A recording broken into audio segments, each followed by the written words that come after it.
BJP को एक पैगाम दिया कि पश्चिम बंगाल में माननीय सदन में इन नेताओं को धन्यवाद नहीं होता। और ये अरे अभी तो शुरुआत है, ये तो ट्रेलर है, पिक्चर बाकी है कि चाय से शुरू हुई थी सरकार और गाय पे अटक गई और विकास की मौसी 10 साल में रास्ते में भटक गई। उम्मीद करूंगी कि आज आप मुझे पूरा बोलने का मौका अंत पे आते हैं मच्छी पे। आप लोगों को ज्यादा पसंद नहीं, पर हम क्या करें, हम तो माछे भाते बंगाली है, हमको तो बोलना ही पड़ेगा। बोलते हैं कि गाय हमारी माता है, पर माँ की रक्षा करना इन्हें नहीं आता है। संडे हो या मंडे, रोज खाओ अंडे। अरे उधर वाले, बता इसमें बुरा क्या है, हवा के 4 झोंके अगर इधर से भी गुजर जाए तो। मोदी है तो मुमकिन है सोच के और अच्छे दिन के ख्वाब देख के बीजेपी को वोट दे रहा था। आज 10 साल बाद वो बोलता है कि मोदी है तो नामुमकिन है। बंगाली में हम एक बात बोलते हैं कि समय गेले साधन होबे ना।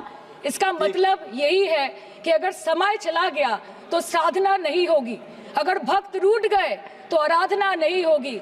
और 3 से 303 से 240 के आंकड़े बोलते हैं कि इस बार जो आप चले गए तो दोबारा लौटने की संभावना नहीं होगी। इस बार की माननीय सदस्य सुना आप? जी हाँ, बहुत अच्छी है सर, सुनिए इनका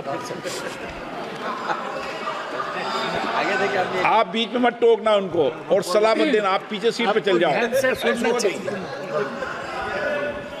धन्यवाद अध्यक्ष महोदय, आपने मुझे बोलने का मौका दिया। मैं जादवपुर लोकसभा क्षेत्र से पहली बार चुनकर इस सदन में आई हूँ और मैं धन्यवाद देना चाहती हूँ मेरी लीडर ममता बनर्जी और अभिषेक बनर्जी का, और जादवपुर लोकसभा क्षेत्र के सारे वोटरों का जिन्होंने मुझे भारी बहुमत से जिताया और इस सदन में भेज के बीजेपी को एक पैगाम दिया कि पश्चिम बंगाल में माननीय सदन में इन नेताओं को धन्यवाद नहीं होता। आप और ये संदेश सर, ये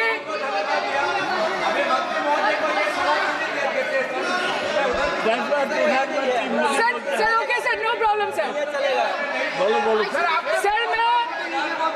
सर मैं धन्यवाद देना चाहती हूँ जादवपुर लोकसभा क्षेत्र के लोगों का जिन्होंने मुझे भारी बहुमत से यहाँ पे जिता के भेजा और ये पैगाम दिया कि पश्चिम बंगाल में नफरत की रणनीति और धोखेबाजी की राजनीति नहीं चलेगी।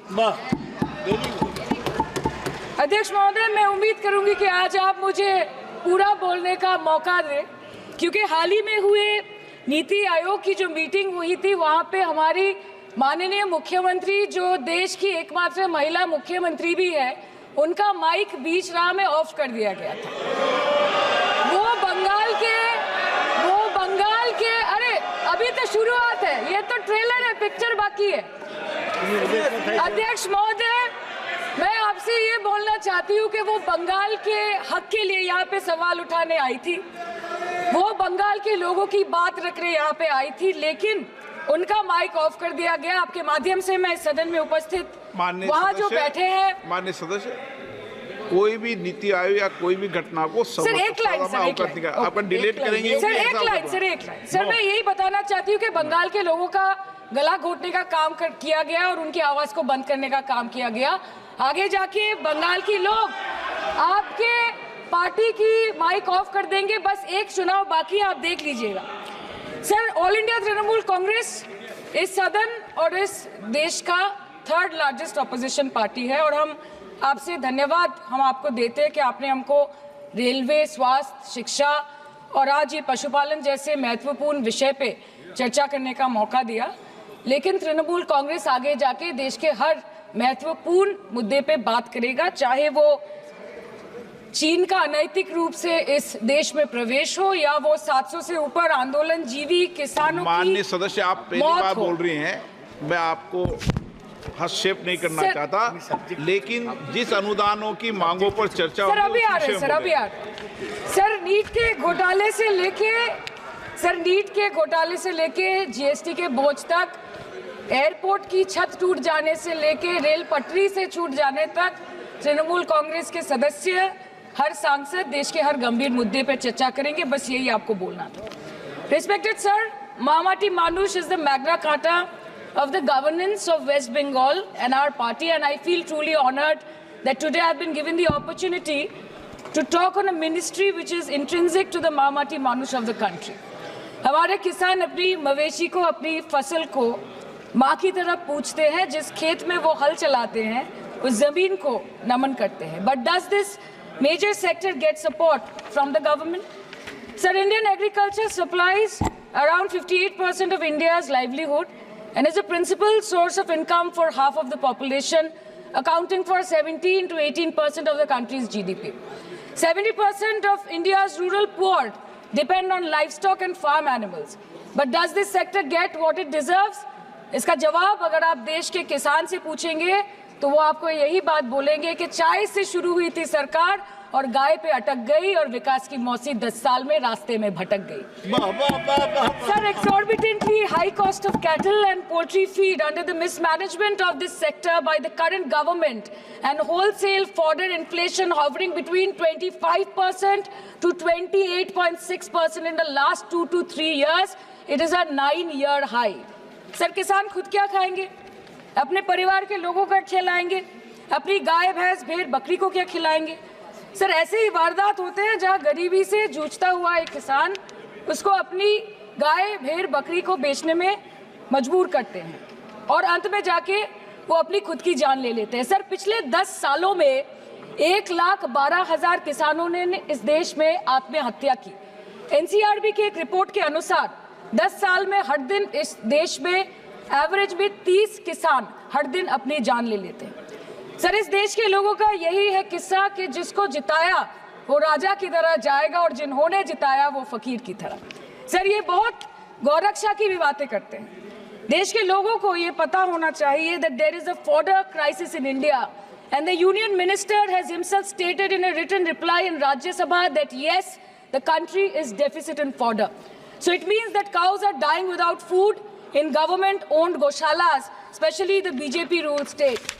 74,000 cattle had died at Panjrapols in Sundarnagar and Banaskantha district of Gujarat in the last 3 years. 200 cows were found dead in Madhya Pradesh's Shivpuri district. 173 cows allegedly died in a week in Chhattisgarh.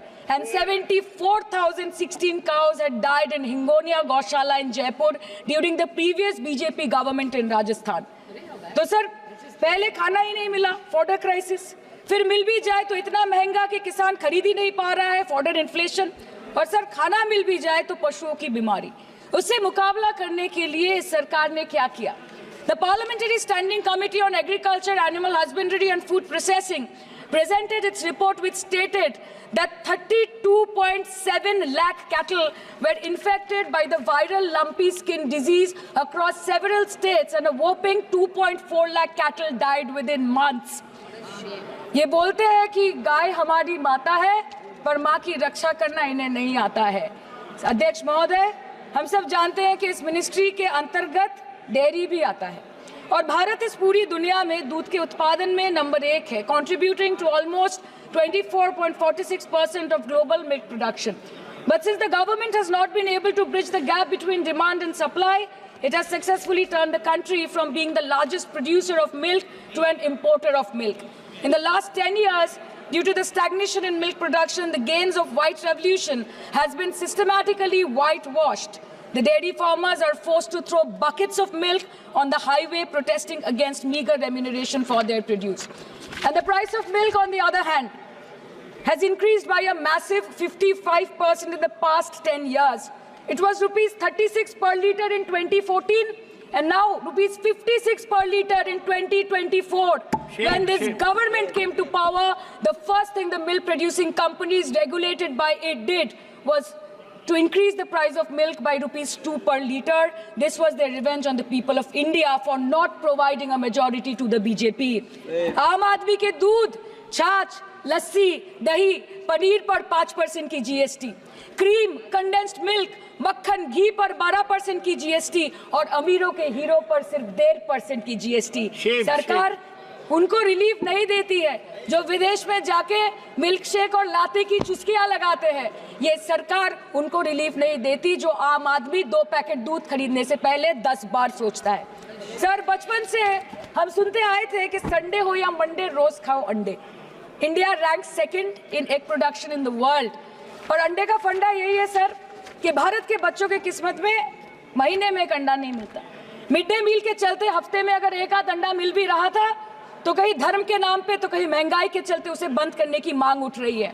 Sir, more than 50% children under the age of 5 suffer from chronic malnutrition in the country, and roughly 17% children are underweight, and yet most BJP-ruled states do not serve eggs in mid-day meal scheme. This is the example of Poshan Kal in India. Sir, अंत पे आते हैं मच्छी पे। आप लोगों को ज्यादा पसंद नहीं, पर हम क्या करें, हम तो माछे भाते बंगाली है, हमको तो बोलना ही पड़ेगा। And not to forget that 2.8 crore fisher folk are employed directly in catching fish in the country, and millions are employed in the value chain of selling fish and aquaculture. India stands third in the world in the terms of fish production, contributing to 8% of global fish production, and ranks second in aquaculture production. The PM talks about blue revolution, but this government has allocated only 0.045% funds out of the total budget for the flagship scheme, Pradhan Mantri Matsya Sampad Yojana. Even after this meager allocation, they did not utilize 39% of the funds, and in 23-24, they did not utilize 24% of the funds allocated. और sir, भले ही सरकार को मणिपुर शब्द से allergy हो, but the fact remains that 1.5 years of lack of governance in the state has led to endangering of the fish species in India's largest freshwater body in Manipur, the Loktak Lake. So the government has to generate employment opportunities, investment in areas such as exports, post-harvest processing, and import substitution. It has to deal with adversities like overfishing, depleting of fish stocks, pollution, disease outbreak, destruction of habitat, and climate change. So my own parliamentary constituency has assembly constituencies like Baruipur, Shonarpur, Bhangor, which are heavily dependent on these sectors for livelihood. Main crops grown are wheat, rice, vegetable, fruit, oilseed, pulses, cotton and jute, and animal husbandry is practiced mostly by women in the self-help groups in the South Chobbish Pargona. They rear a wide range of domestic animals, including cattle, poultry, goat, particularly the black Bengal goat and the Pekin duck. And I take extreme pride in saying that in the last 5 years of the TMC government, the CM Mamata Banerjee has allocated a massive amount of 76,680 crore to agriculture and its allied sectors for their development. The government of West Bengal has achieved remarkable success in implementation of state schemes, namely Bangla Dairy. The state-owned company is providing financial incentive at the rate rupees 11.5 per litre of raw milk directly to the bank accounts of primary dairy farmers through milk unions. Bangla Dairy procured 3.55 crore kg milk in 2023, for which rupees 109 crore was paid to dairy farmers through direct benefit transfer. 47,900 fresh Kisan cards have been issued in the last 3 years for animal husbandry. Up to 30th November 2023, rupees 393 crore was sanctioned to marginal animal rearers in the rural areas. Bangla Shosho Bima scheme, a fully state-funded scheme for crop insurance. Total 1.28 crore farmers were enrolled under the scheme during 23-24. 70 lakh farmers got claim settlement worth rupees 247 crore. 76,049 farmers are getting pension amounting to rupees 1,000 per month under Joy Bangla scheme. Super Bangla scheme was introduced in 2014 for ensuring remunerative prices for agricultural produce, integrating about 80,000 farmers and procuring about 100 metric tons of perishables daily. The annual turnover of this project is now rupees 106 crore. 77 new stores have been opened in financial year 23-24. 186 Krisak Bazars sub-market yards are running successfully, providing excellent marketing infrastructure for aggregation and ease of marketing. And to be mentioned that West Bengal is one of the largest cold storage capacities in the country at more than 87 lakh metric ton with 620 cold storages.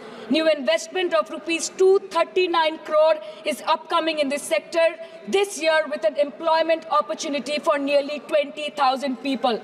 अरे उधर वाले, बता इसमें बुरा क्या है, हवा के चार झोंके अगर इधर से भी गुजर जाए तो. Now coming to the demands of pending funds from the government of India to West Bengal on animal husbandry and welfare. 50% of the central share, rupees 12.72 crore for financial year 23-24, being the recurring expenditure for mobile veterinary units is pending with the Government of India. Government of West Bengal requested for sanctioning an additional 126 MVUs for 24-25. However, it was regretted, citing want of funds. The proposed central share of 49.93 crore for financial year 24-25 for assistance to states for control of animal disease has not yet been released by the Government of India. Despite repeated persuasion, Department of Animal Husbandry and Dairying has not released the central share of rupees 10 crore for financial year 24-25 for various ongoing national livestock mission schemes, including the project for the establishment of Buck Semen Station in Horinghatta. ये तो बस इसी ministry से बकाया है बंगाल का। अभी दूसरी मिनिस्ट्री प्रक्रिया तो पता नहीं कहाँ पे जाके ये खत्म होने वाला है। मैडम, मैं बस ये कहना चाहती हूँ कि इस बीजेपी सरकार ने पिछले 10 सालों में इस देश के लिए क्या किया, उससे बड़ी तालिका बनेगी कि 10 साल में क्या क्या कर सकते थे पर किया नहीं। 2014 में जो किसान मोदी है तो मुमकिन है सोच के और अच्छे दिन के ख्वाब देख के बीजेपी को वोट दे रहा था, आज 10 साल बाद वो बोलता है कि मोदी है तो नामुमकिन है। शायद अभी वो किसान है भी नहीं। तो इसीलिए मैं बोलना चाहती हूँ कि समय बड़ा महत्वपूर्ण होता है अध्यक्ष महोदय और बड़ा बलवान। बंगाली में हम एक बात बोलते हैं कि समय गेले साधन होबे ना। इसका मतलब यही है कि अगर समय चला गया तो साधना नहीं होगी, अगर भक्त रूठ गए तो आराधना नहीं होगी। और 3 से 303 से 240 के आंकड़े बोलते हैं कि इस बार जो आप चले गए तो दोबारा लौटने की संभावना नहीं होगी। तो यही बोल के मैं अपनी बात खत्म करती हूँ। Thank you so much.